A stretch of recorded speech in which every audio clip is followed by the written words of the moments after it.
आज आपण केमिस्ट्री मधल्या काही गमती जमती पाहणार आहोत.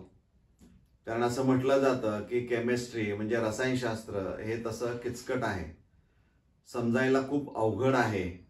कारण त्यामध्ये घडणाऱ्या रासायनिक अभिक्रिया ज्या असणाऱ्या आहेत आणि त्यासाठी लागणारी काही रिएजंट्स, काही कॅटलिस्ट, त्यांची केमिकल फॉर्म्युले आणि मग तयार होणारा प्रॉडक्ट, त्याचा फॉर्म्युला, या सगळ्या गोष्टी लक्षात ठेवायचं म्हटलं तर निश्चितच विद्यार्थ्यांना ते अवघड जातं.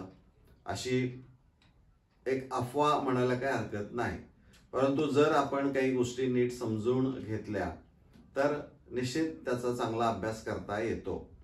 यासाठी आपल्याला मी मागे सांगितल्याप्रमाणे की आपल्या सभोवताली ज्या काही घटना घडत आहेत त्याचा आपण जर शोध घेत गेलो तर तुमच्या लक्षामध्ये येईल की अरे किती इंटरेस्टिंग हा केमिस्ट्री विषय आहे की ज्या घटना आपल्या सभोवताली घडतायत परंतु त्याच्या नोंदी आपण ठेवत नाही. साध्या साध्या गोष्टी असतात. त्यापैकी आज काही साध्या गोष्टीबद्दल आपण चर्चा या व्हिडिओमध्ये करणार आहोत. नमस्कार, मी प्राध्यापक मिलिंद गायकवाड.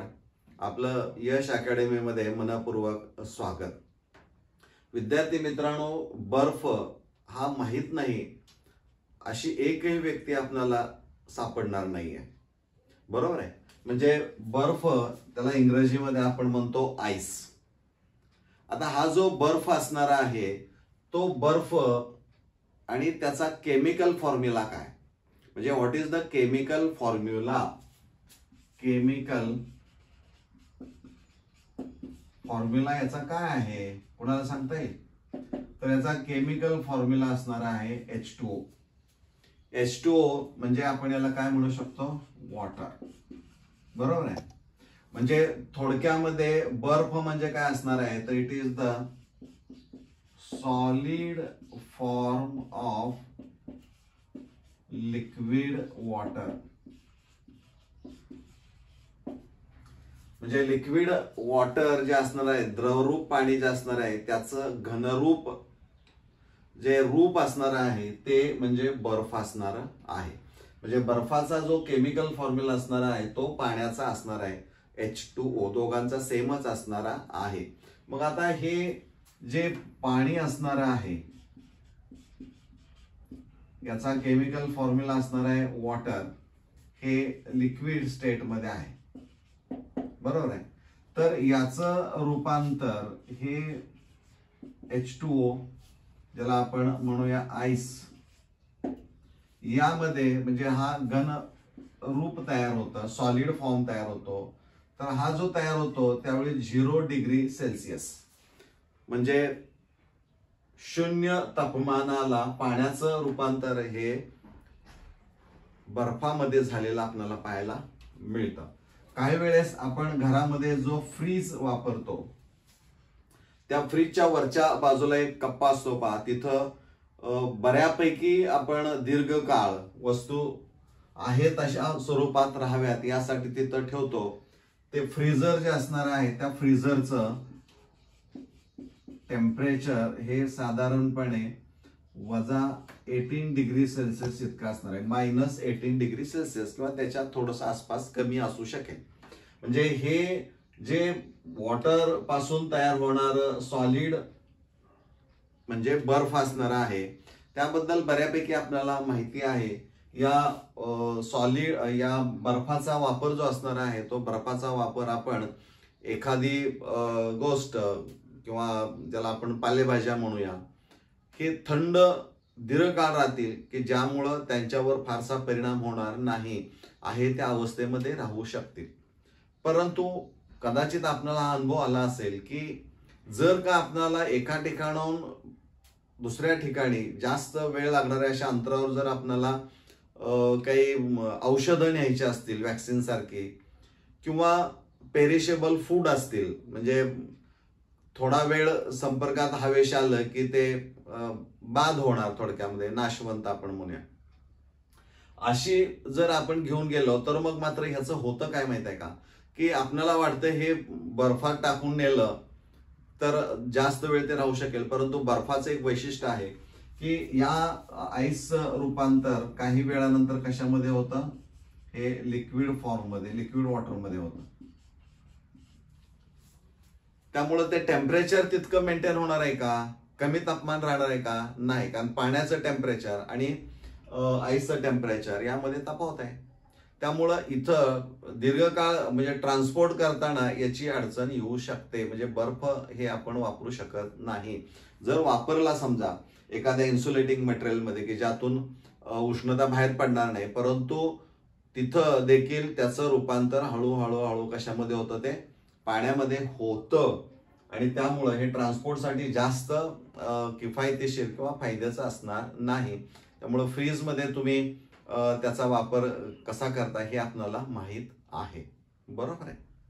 आता इंटरेस्टिंग काय आहे यामध्ये की जे बहुतेक विद्यार्थ्यांना ते माहीत नाही, ती माहिती आपण करून घेणं गरजेचं आहे. तर बर्फ म्हणजे काय हे थोडक्यामध्ये आपण पाहिलं, पण इथं मी लिहिणार आहे ड्राय आईस. ड्राय आईसला इथं आपण म्हणूया कोरडा बर्फ, किंवा आणखीन मराठी साधा शब्द वापरायचा असेल तर सुका बर्फ असं म्हटलं जातं. मग एखाद्या विद्यार्थ्याला विचारलं की बाबा तुला हा जो ड्राय आईस आहे याचा केमिकल फॉर्म्युला काय आहे हे माहित आहे का, म्हणजे what is the chemical formula of dry ice. आणि मग एखादा पटकन विद्यार्थी म्हणेल की sir nothing but water, H2O.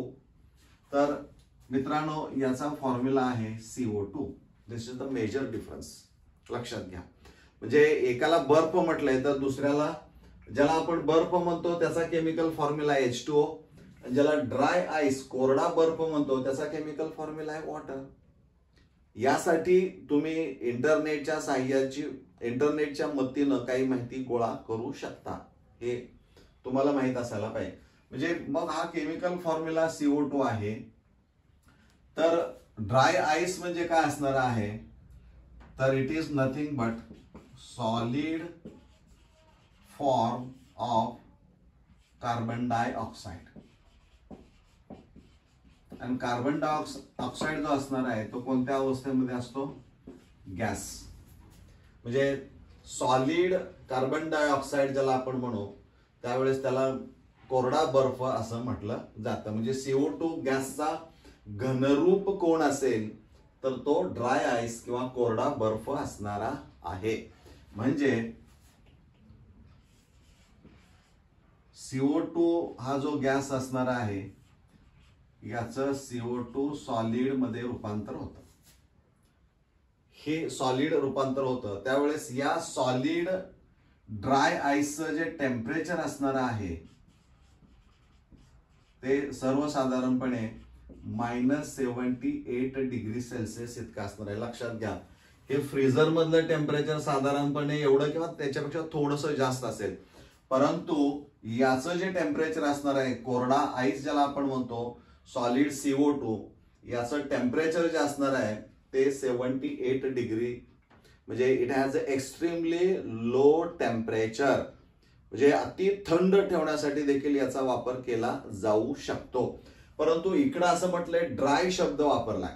आता याचा बर्फ आपण विचारात घेतलं, बर्फ तुम्ही हातात घेतला तर तो ओला लागतो, तो तुमच्या हाताला जाणवतं की त्या बर्फाचं रूपांतर हे पाण्यामध्ये होत आहे. किंवा एखाद्या कापडामध्ये तुम्ही गुंडाळा असेल एखाद्या क्लॉथ मध्ये तर ते सुद्धा ओलं झालेलं तुम्हाला पाहायला मिळतं. हे बर्फाची प्रॉपर्टी आपल्याला म्हणायला किंवा सांगायला काही हरकत नाही.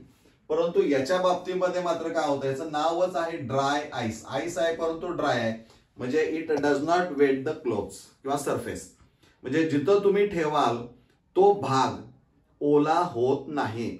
आणि हा जिथं ठेवाल तो भाग मात्र काय होतो, ओला होतो. कारण त्याचं पुन्हा पाण्यामध्ये रूपांतर होताना आपल्याला पाहायला मिळतं. हा दोन्ही मधला महत्वाचा फरक असणारा आहे.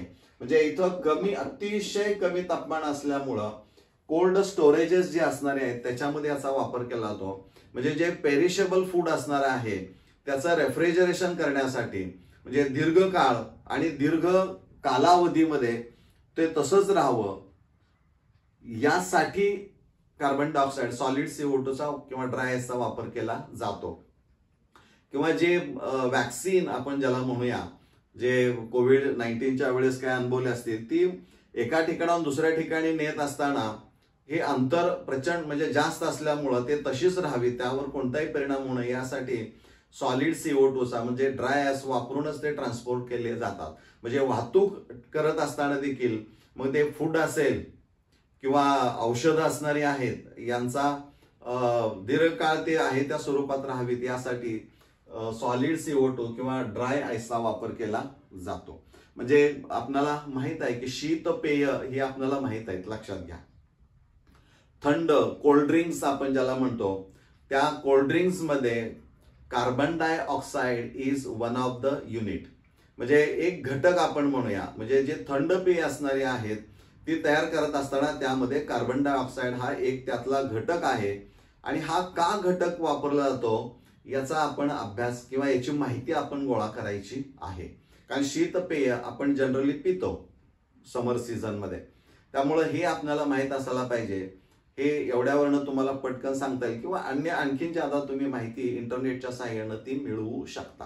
किंवा आणखीन एक तुम्हाला सांगितलं, ड्राय आईस हातात घेतला तर भाजलं जाऊ शकतं, त्याला फ्रोझन बर्न असं म्हटलं जातं. आणि नवरी जे काही कपल असणार आहे ते ज्यावेळी प्रवेश करतं स्टेजकडे येतं त्यावेळेस देखील तुम्हाला असं धुकं ज्याला आपण किंवा क्लाउड निर्माण झाल्यासारखं दिसतं पहा. तर साधारणपणे तिथं काय केलं जातं, गरम पाणी जे असणार आहे किंवा उकळतं पाणी जे असणार आहे त्या बॉइलिंग वॉटरमध्ये हा ड्राय आईस टाकला जातो.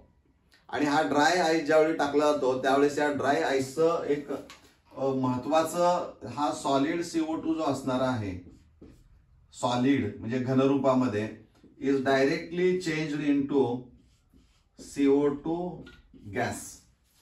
म्हणजे इथली मधली अवस्था जी असणार आहे लिक्विड ही इथं आपल्याला पाहायला मिळत नाही, याचं कॅरेक्टरिस्टिक असणार आहे.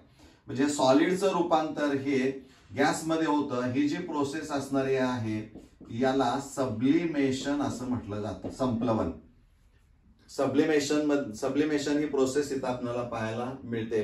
त्यामुळे असं एक क्लाउड तयार झाल्यासारखं दिसतं आणि जणू काही ते ढगातून येत आहेत की काय असं भास तयार करण्यासाठी त्याचा वापर केला जातो. काही सिनेमामध्ये आपण ते पाहिलेलं असणार आहे की या पद्धतीचे ढग तयार करून तिथं शूटिंग केलं जातं. म्हणजे आपल्या सभोवताली ज्या घटना घडत आहेत त्या नेमक्या ह्या केमिस्ट्रीच आहेत, परंतु त्याचा वापर कशा पद्धतीनं करून ते अधिक चांगलं त्याचा वापर कसा करता येईल ह्या दृष्टिकोनातून आपल्याला माहिती असणं गरजेचं आहे.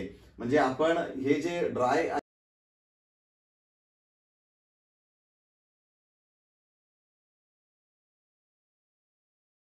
हा दोघांचा पूर्ण भिन्न आहे, बऱ्याचशा प्रॉपर्टीज यांच्या मात्र भिन्न असणाऱ्या आहेत. तर अधिक या ड्राय आईसची काय ऍप्लिकेशन्स किंवा युजेस आपण म्हणूया, कुठं कुठं आणखीन वापर याचा केला जाऊ शकतो याची माहिती देखील आपण इंटरनेटच्या साहाय्यानं मिळवायला काही हरकत नाही.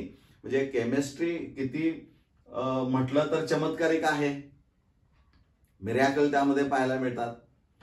पण हे अभ्यासनं आणि एकदा अभ्यासाला सुरुवात केली की त्यामध्ये आपोआप आवड निर्माण होते, हे मला पक्क माहित आहे. त्यामुळे थोडासा एक वेगळेपण म्हणून तुमच्या समोर या व्हिडिओच्या माध्यमातून मांडण्याचा माझा प्रयत्न असणारा आहे.